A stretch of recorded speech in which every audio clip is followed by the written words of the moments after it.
So, what happens when the very people who are supposed to enforce the rules end up breaking them? We're about to dive into a classic neighborhood showdown, one single homeowner going up against their powerful homeowners association.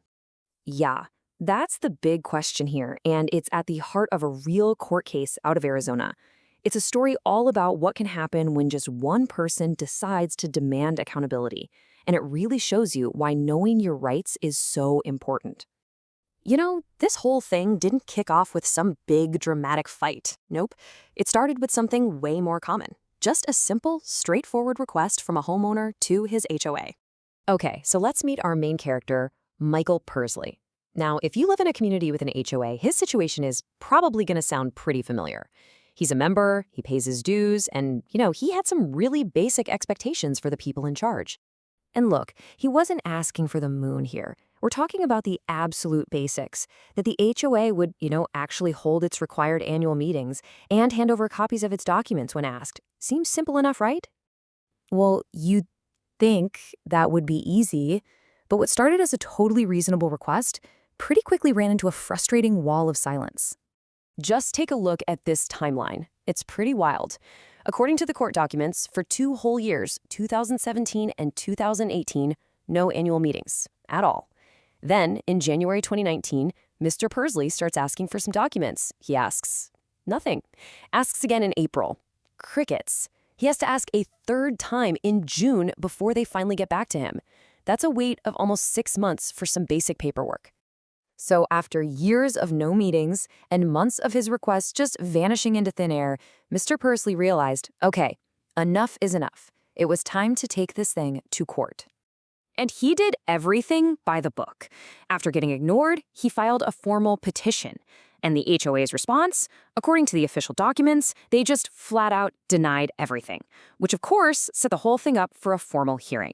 Okay, and this is where it gets really good, because this hearing wasn't about opinions or who was mad at who. Nope, it boiled down to something super simple, what the law says versus the HOA's excuse.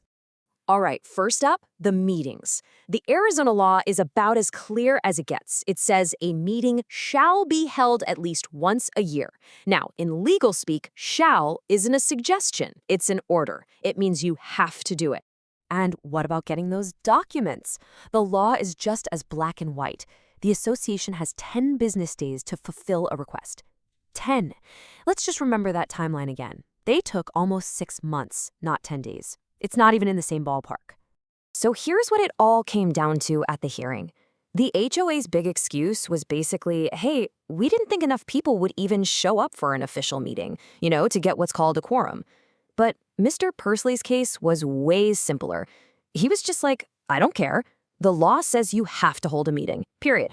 All right, so you've got the clear-cut law on one side and this, let's call it, a practical concern on the other. How's a judge going to rule on that? Let's get to the final verdict. The judge pretty much laid it out like this.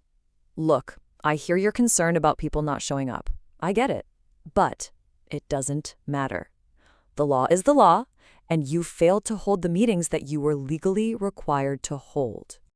Yep, the judge sided entirely with the homeowner, 100%. Mr. Pursley had successfully proven that the HOA had violated state law not just once, but on 2 separate counts. And this wasn't just a moral victory. There were real financial consequences. The judge ordered the HOA to cough up $1,000, a full reimbursement for the fee Mr. Pursley had to pay just to file the case. So let's recap the final order here. The HOA, guilty of violating 2 state laws. Michael Pursley, he was officially declared the winner, the prevailing party. And the HOA, they were ordered to pay him back that $1,000, and they had just 30 days to do it. It's just a powerful reminder that the rules are for everyone, even the rule makers. You see, at the end of the day, this whole thing wasn't about a grudge match or a personal dispute. It was about what the law actually says. And that leaves us with one really important question for you. Do you actually know the specific laws that govern your HOA? Because what this case proves, beyond a shadow of a doubt, is that knowing your rights, well, that's the first and most important step to defending them.